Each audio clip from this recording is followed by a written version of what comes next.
welcome back to another recap in my 31 Days of Halloween Horror Movie Marathon Challenge. Although I don't exclusively watch horror films, just anything that is suitable to the Halloween season. Today you will see from the title I am only recapping films 61 to 75 as opposed to 60 to 90, as I've been previously doing 30 recaps each video, and that is what I intended to do.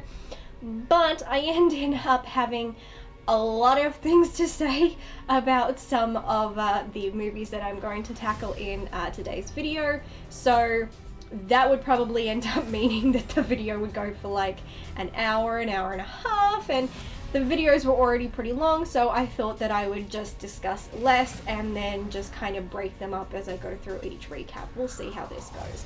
So, allow me to kick things off with film 61. Number 61, Gags the Clown, a 2018 American horror film directed by Adam Krause and written by Krause and John Patter. In it, an unidentified man in Green Bay, Wisconsin has captured worldwide attention for roaming the streets dressed as a clown. Many write it off as a harmless prank, others aren't so sure. When a group of friends cross paths with the clown everyone calls Gags, his true intentions are revealed. I enjoy a good clown horror movie. This wasn't one of those. This is half found footage, half regular filming, and I hated the combination of the two. For me, it results in an inconsistent story. It's kind of similar to Hell House LLC 2.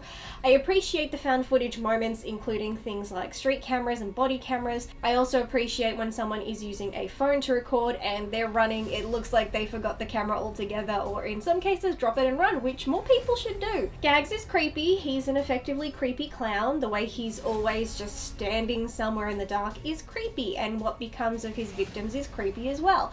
But because of the found footage aspect, I almost never notice Gags, or just don't care, and I can't even focus on his victims either for the same reason. There were too many characters and storylines that it might as well be an anthology, and there's not a single likable character. I don't care who lives or dies, frankly. I was wanting everyone to die straight away because they were all horrible characters. There's not a single person to invest in or want to survive because they all suck and are just terrible people. At that point, Gags is probably doing a public service, and with that sensation, Gags loses his alleged scare or creep factor. Some say this is a comedy. Again, everyone is annoying and the story is all over the place, so whether you're going for horror or comedy, I think both failed because I just wanted it over. I'd rather watch art over and over again. He'd kick Gags' ass any day. Gags is barely even present throughout the film. He's just talked about a lot. Overall, this was just a really boring film. Number 62, The Girl in the Photographs, a 2015 American horror thriller directed by Nick Simon and written by Simon, Oz Perkins, and Robert Morast. In it, a bored young woman in a sleepy community called Spearfish starts receiving photographs of brutally murdered young women. Are they real or staged? The culprit is either a serial killer or some creep with a sick sense of humor. This was actually the last film Wes Craven produced before his death, and that makes this so much worse. This film is utter garbage. The first 5 minutes were good, and actually thought I was going to watch a good horror film. It even had a decent jump scare moment that was very well filmed, but I was so very wrong in my hopes, and it was downhill from there. Cal Penn's character Peter is the worst thing about this film. His entire character and every character associated with him are entirely irrelevant and serve no purpose to the plot, story progression, or character development of the lead. He and they are just there to deliver never-ending pretentious bullshit dialogue that sounds like a pretentious hipster with verbal diarrhea. I wanted to shove pencils in my ears to make it stop. The police in this are the cliche set of dumbest cops ever. You could slit someone's throat in front of them and they'd still say nothing was wrong, so they're about as useful as a bag of crap, and writing them at all was pointless. Then there's the villains, the very traditional duo serial killers, one being the dominant, the other being the submissive, and we don't know a single thing about them. They are pretty much always shirtless for reasons unknown. The submissive never speaks. We don't know who they are, how they found each other, or what they really want. The dominant does absolutely nothing but talk in a placating tone and snap shitty photos and obsess over a clerk, whereas the submissive, who says nothing and is always shirtless, showing off his potbelly, not body shaming, I'm just confused. Point is, he does all the heavy lifting, yet the dude who does fuck all has the six-pack. The submissive does the kidnapping, he does the killing, and he is always looking at the dominant and touching him in a way that screams, I want you to fuck me. Why? Have no idea. Our main protagonist at least has some intelligence, but she's given absolutely nothing to make her interesting. The mask the killers wear will never be on my villain mask list because they have zero point or purpose. They kill everyone they come into contact with, so why hide their faces? Especially since once they get their victims alone, they don't bother being masked, so again, the mask is irrelevant. We don't even know their identity, so it makes no difference to the viewer. The masks were stupidly included to try and up the creep factor of the villains, and all it did was make them seem more pointless. Number 63, The Grudge, a 2020 American supernatural horror film directed by Nicholas Pesce with screenplay by Pesce from a story by Pesce and Jeff Bueller. It's a reboot of the 2004 American remake and the original 2002 Japanese horror film Ju-on: The Grudge. The film is a sidequel taking place before and during the events of the 2004 film and its different sequels, making it the fourth installment in the American The Grudge series. It follows a police officer who investigates several murders that are seemingly connected to a single house. This is possibly the worst American remake/reboot I have ever seen, and there are so many to choose from. Comparing it to the 2004 film, it makes that film look like a fucking masterpiece, but I actually didn't hate that film. But as if rebooting a remake wasn't bad enough, making it a sidequel is even worse. This film does what America does best, takes a good foreign film and turns it into mindless, senseless garbage that just gives society something new to hate. This film takes everything that it deems scary or creepy on camera from the remake and brings it into this film, but without any logical purpose that comes with it. Apparently, studios think audiences don't want logic or reason, they don't want a compelling story or characters, they want blood and guts. I have always said I hate gore that has no purpose, and this film is full of it. Blood, butchery, and mayhem, and no reason for any of it.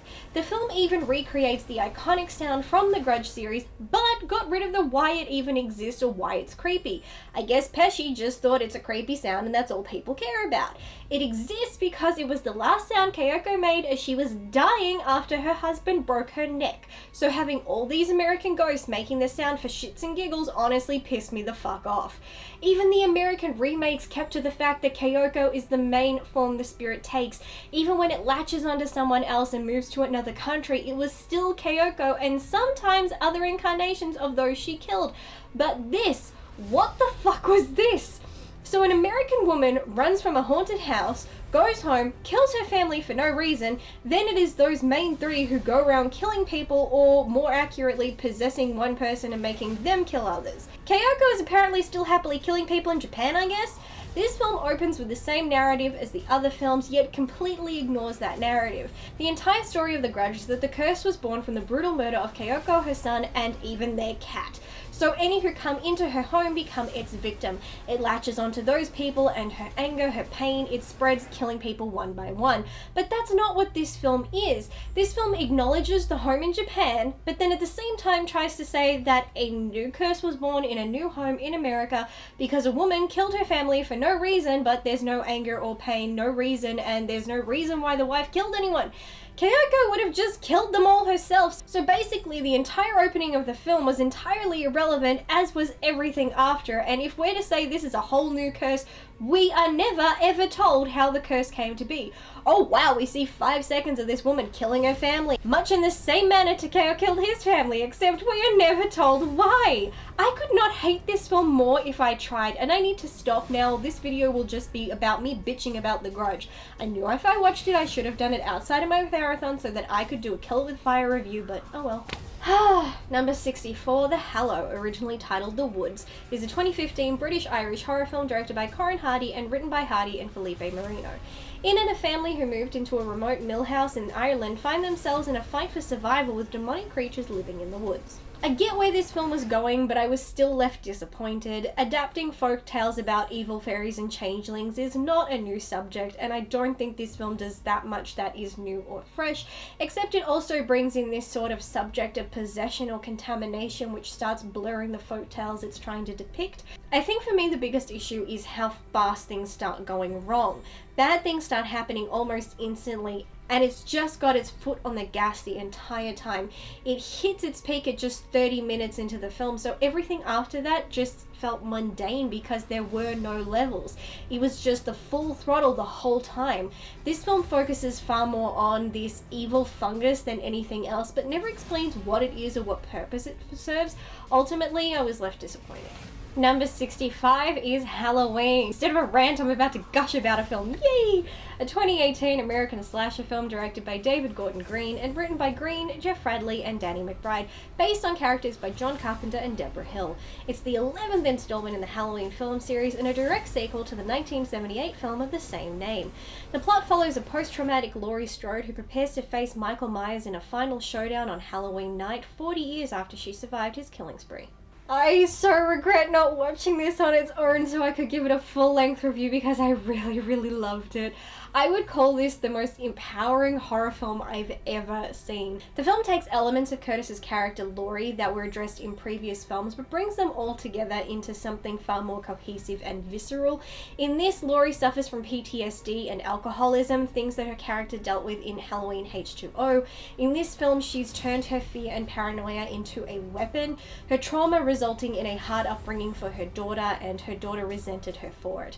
The intricacy of this is we can sympathize with both characters. We can completely understand Laurie's mental state and why she is that way. We watched what caused it, but we can understand her daughters too. Being a child growing up in an unhealthy environment where your home is a battleground and your mother is on the razor's edge of mental instability, that's not good for any child. So we have compassion for both characters, but more so for Laurie because everyone just wants her to get over her fear.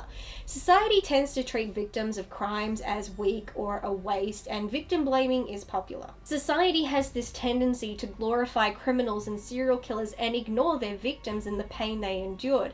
I mean, we have biographical films about serial killers, not so much the lives of their victims because the gruesome stuff sells. This film addresses that in dialogue. Podcasters who visit Michael are excited by him and relish in his crimes, and when they meet Laurie, they shame her for not having a stable life and she calls it out. Laurie points out how they said Michael, someone who killed innocents, should be understood, but his victim is batshit crazy because she had some failed marriages because she was traumatized from said killer. That is as realistic as it gets, folks. This film is really not about Michael at all. This is all about Laurie. This is a story about a victim taking back her power and control.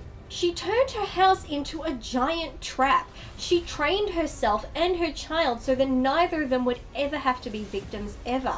Her methods were unconventional, but she was trying to protect her child the only way she knew how, and that instinct is scattered throughout the film. She's not asking her daughter to fight, but hide. She's putting herself on the line and wanting to protect her family, and she's prepared for any scenario. Then her daughter comes into her own, pushes past her own trauma, her own fears, because she needs to be there to protect her daughter. She needs to do what her mother did, be brave and be strong, do or die. That moment where she feigns weakness to lure out Michael and shows that she played him and shoots him was brilliant. She's stronger than we thought. She's stronger than he thought, and she used that to her advantage, and it was sublime. Then when she's in danger, her daughter is told to run. 2 generations trying to protect the youngest, and she decides, no, I'm staying and fighting and protecting my family. 3 generations of strong, Strode women coming together to fight this man, this monster, this embodiment of evil was so overwhelming I actually started to shed tears. These women are amazing. It's a brilliant approach to a sequel to such an iconic film. It's literally the hunter becoming the hunted. I like that we see glimpses of the real Michael, but not fully. It humanizes him just enough where you can see he really isn't anything special. He's just so incapable of feeling anything but this need to kill that he runs on autopilot, and that's how he is for this film. He is killing person after person indiscriminately, like a man fresh out of jail looking for sex and booze. But in his case, he's busted out and wants to kill. My only issue with that is that it was too much. It was just non-stop with him. We never see him savor the moment. The act of killing seems to hold no interest to him anymore, yet he's still compelled to do it, so it never scared me or disturbed me. It was too fast and expected for me to even take in the moment before it was over. The character of Dr. Satan is an interesting character with a fascinating twist. You don't see it coming, but again, it shows that deep, morbid fascination we have with killers and how we almost idolize them. Basically, we see a psychiatrist becoming a victim of the very psychoses he treats. Poetic, actually. Then the film so brilliantly replicating scenes from the original Halloween film, but instead of just copying, it copies the image but changes the characters, which further tells us very early into the film, Michael is not the hunter we think he is, Laurie is. I thought that was some impeccable directing work. Though I don't feel this film should have a sequel, it had the perfect ending, another film just ruins that. Number 66 is Halloween Town, a 1998 Disney Channel original movie directed by Dwayne Dunham and written by Paul Birnbaum, John Cooksey, and Ali Matheson. In it, after learning she is a witch, a girl helps save a town full of other supernatural creatures. This movie continues to make me happy and is another October tradition. The Halloween Town series is a must revisit every year. It's also one of my favorite Halloween movies in general. It's fun, light, and really celebrates all things Halloween. Not to mention what makes this as good as it is Debbie Reynolds. She left us these amazing, beautiful, fun family movies that are designed to make people happy, and this movie makes me so happy. Number 67, Halloween Town 2, Calabar's Revenge, a 2001 Disney Channel original movie directed by Mary Lambert and written by John Cooksey and Ali Matheson. It's the second installment in the Halloween Town series, and in it the Cromwell clan split their time between the mortal world and Halloween Town, but the son of an old rival threatens to make the latter mortal and the mortal world a place of monsters. It's the perfect sequel that keeps the fun going and still brings something new and moves the story forward without changing the tone, and Debbie is still incredibly fun to watch, and it's great seeing us learn more about the world of Halloween Town and its history. Number 68, Halloween Town High, also known as Halloween Town 3, a 2004 Disney Channel original movie directed by Mark A.Z. Dippé and written by Paul Birnbaum and Daniel Berenstain. It's the third installment in the Halloween Town series and was originally intended to be the last. In it, Marnie Piper prepares to begin a new school year in her new home. She asks the Halloween Town Witches Council to work towards openness between Halloween Town and the mortal world. She proposes to bring a group of Halloween Town students to her own high school in the mortal world. I enjoy this one just as much as the others. Marnie is coming more and more into her magic, though getting more arrogant, and of course Debbie is once again the life of the party. I have a lot of fun with this movie, and like the two before it continues to add more to the Halloween Town world and its mythology. Number 69, Return to Halloween Town, also known as Halloween Town 4, Witch U, a 2006 Disney Channel original movie directed by David Jackson and written by Max Ensko, Annie DeYoung, and Paul Birnbaum. It's the fourth and final installment in the Halloween Town series, and in it Marnie and Dylan are going to follow their dreams to go to college at Halloween Town University, which is also known as Witch University. Aside from the fact they changed the actress playing Marnie so unnecessarily despite the original actress being more than happy to reprise her role, the story is off. Marnie is written as less experienced and far more childlike instead of more mature, which she should be, and the new actress's acting, well, stinks. Most of the students at Witch University dress like humans, which is not something anyone has ever done in Halloween Town, so this makes no sense. Being that some of Marnie's grandmother's past is revealed in the movie, it upsets me they didn't use Debbie more and explain her past more. I know that there was a schedule conflict. It is a very silly choice to bring up something if you're not going to dive below the surface, and what they do include seems contradictory to the mythology and events seen and mentioned in previous movies. Its use of time travel also means the entire story and the history of Halloween Town has been screwed with and no longer makes sense. Ultimately, this is still entertaining. It's got the classical magical aspects that we are used to from the other movies and is perfect for Halloween, but it is a step down from the previous movies, and the more I watch it, the more flaws bug me, so I kind of dislike it more every year. Number 70, Hatchet, a 2006 American comedy slasher film written and directed by Adam Green. The plot follows a group of tourists on a New Orleans haunted swamp tour who accidentally get stranded in the wilderness only to be hunted by a vengeful supernatural deformed man who kills anyone that enters the swamp. Well, I'll be damned, that was a damn entertaining slasher film with some of the most awesome slasher kills I have ever seen. Might even have to make a video about them. There are some really hilarious moments, and it has a really good sense of humor running throughout the film, all of which come very naturally. The dialogue is great, the characters are great, the story is great, and everything is like your daddy's boat. It is tightened up. I really thought this was going to be some cheesy B horror movie that isn't great but still has a cult following anyway, but no, this is genuinely an awesome time. It's both paying homage and spoofing Friday the 13th at the same time. I mean, we have Kane Hodder in it for Pete's sake, who played Jason Voorhees. If you haven't seen this, I highly recommend checking this out. It is awesome fun time. Seriously, I haven't seen kills that entertaining in ages. Number 71, Hatchet II, a 2010 comedy slasher film written and directed by Adam Green. It's a sequel to 2006's Hatchet and the second film in the Hatchet series. Picking up right where the first film ended, it follows Mary Beth as she escapes the clutches of the deformed swamp-dwelling killer Victor Crowley. After learning the truth about her family's connection to the hatchet-wielding madman, Mary Beth returns to the Louisiana swamps along with an army of hunters to recover the bodies of her family and exact bloodthirsty revenge against the Bayou Butcher. As much as I love Danielle Harris, and that's a lot especially because she was in Charmed, I didn't love this sequel anywhere near as much as the first one. I think most of the humor of the first one is gone, which is a shame. I mean, it's cool we see more additions of horror iconic actors in this, and the kills are still very entertaining and plentiful, but the pacing is off. We have one fun kill at the start, and then it's another 40 to 55 minutes before anything else interesting happens or until Victor returns to start killing people. So for those minutes, I was pretty disinterested in the story, and the dialogue wasn't very engaging either. Fortunately, once Victor returns, things get fun again and we return to fun creative kills. Another fun aspect to this film is that it picks up shot for shot where the last film ended, only difference is this time with a new actress. Number 72, Hatchet III, a 2013 American comedy slasher film directed by B.J. McDonnell and written by Adam Green. It's the third installment in the Hatchet film series and a direct sequel to 2010's Hatchet II.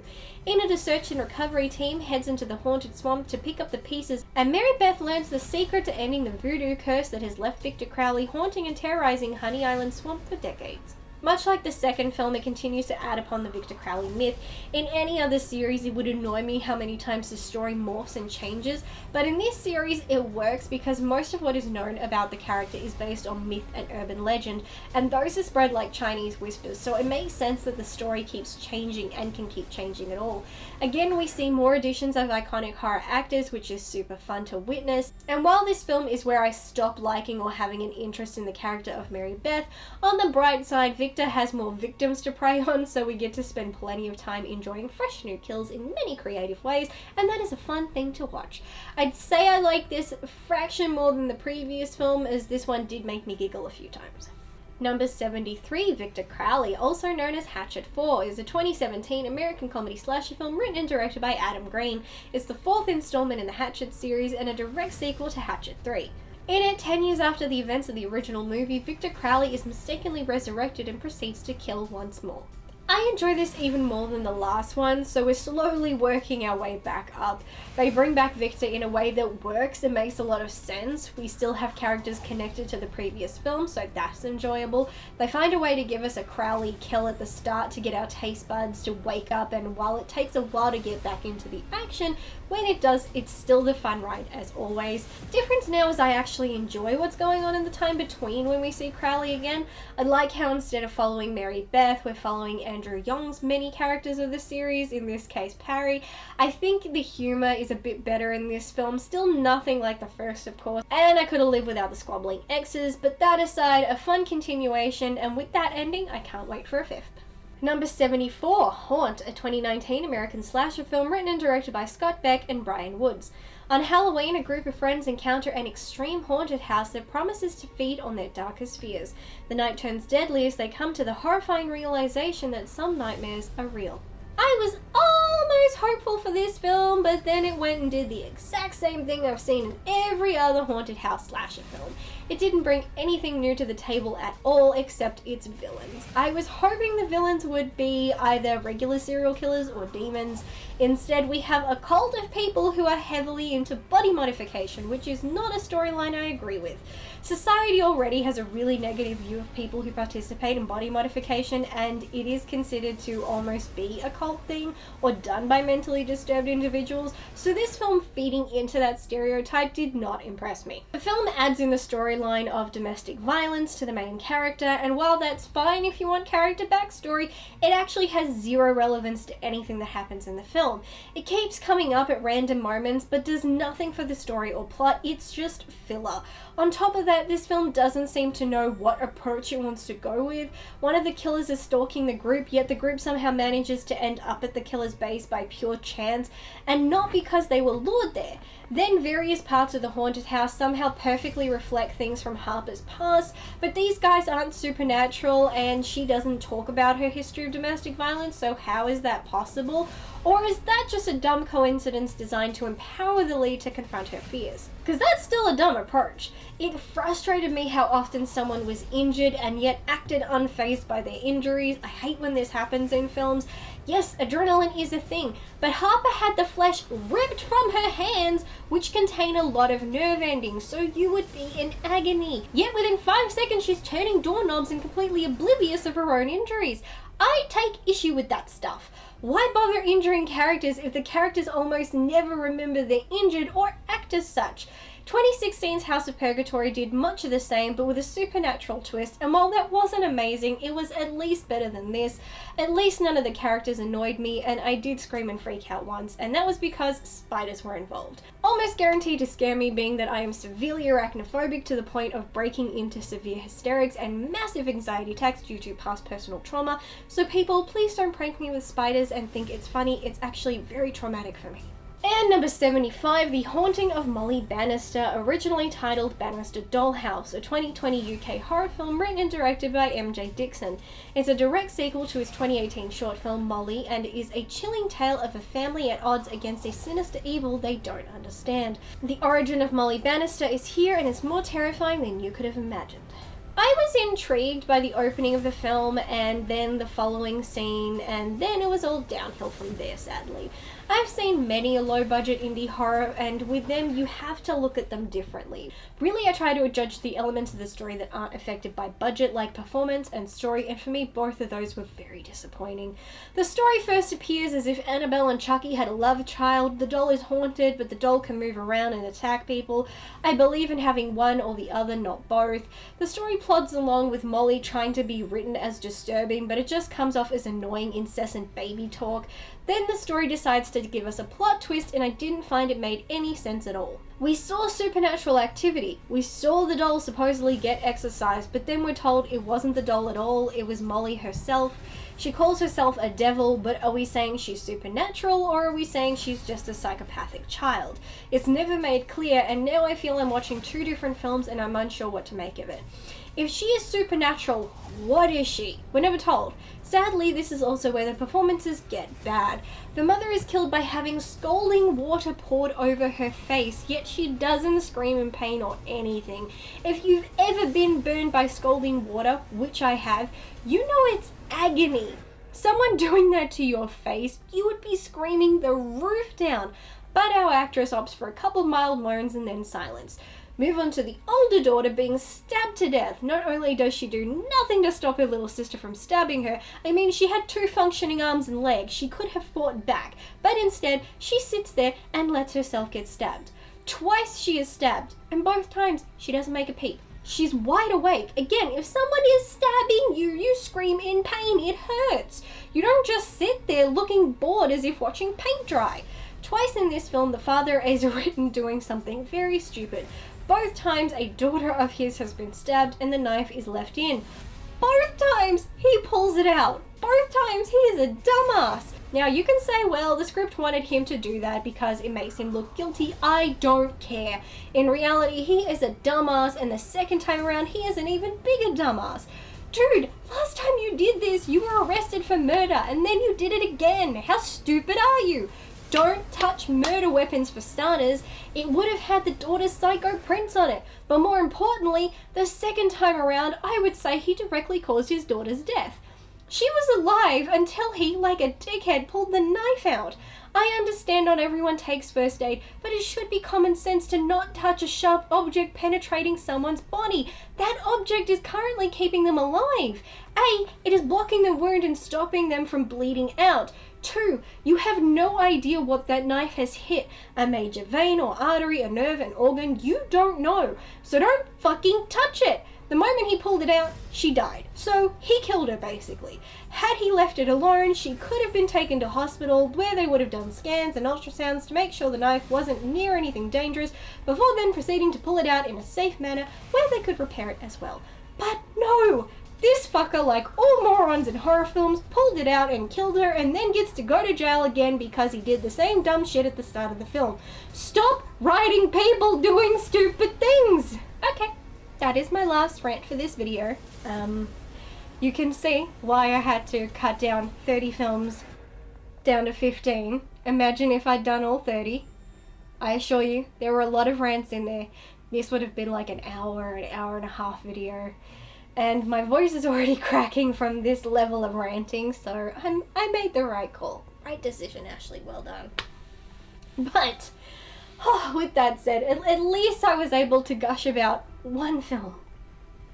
One film. Really? And not even because it was scary, just because it was impeccably written. Oh man.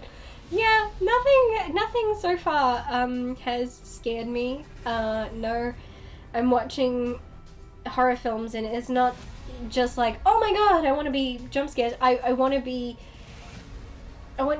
moved emotionally, disturbed, have something that makes me... The whole point of horror is to confront your fears, confront a side of the world or humanity or the unknown, but in a safe manner. And so far, while I've really enjoyed and had fun with a lot of films, I haven't had anything that has made me confront those things. So nothing has scared or disturbed me that much, and that really disappoints me. When it comes to horror, I'm a bit of an adrenaline junkie. It's one of the reasons I like jump scares. Gives me that little whoop of adrenaline. It's like, woo! But yeah, I mean, I've still got 100 and something films to go, so fingers crossed. Anyway, that is it for today's video. If you have seen any of the films I have talked about in today's recap, comment down below and tell me what you thought of those films. And if there are any films that I've talked about that you are not aware of but have piqued your interest, comment, let me know what those are. And if you have any questions, by all means, post those as well. I will endeavor to answer them. But that is it for today's video. Thank you as always to my amazing patrons for continuing to support me during this really hectic month, and I hope that everybody continues having a fun October. I will see you guys in the next video, so until then, bye!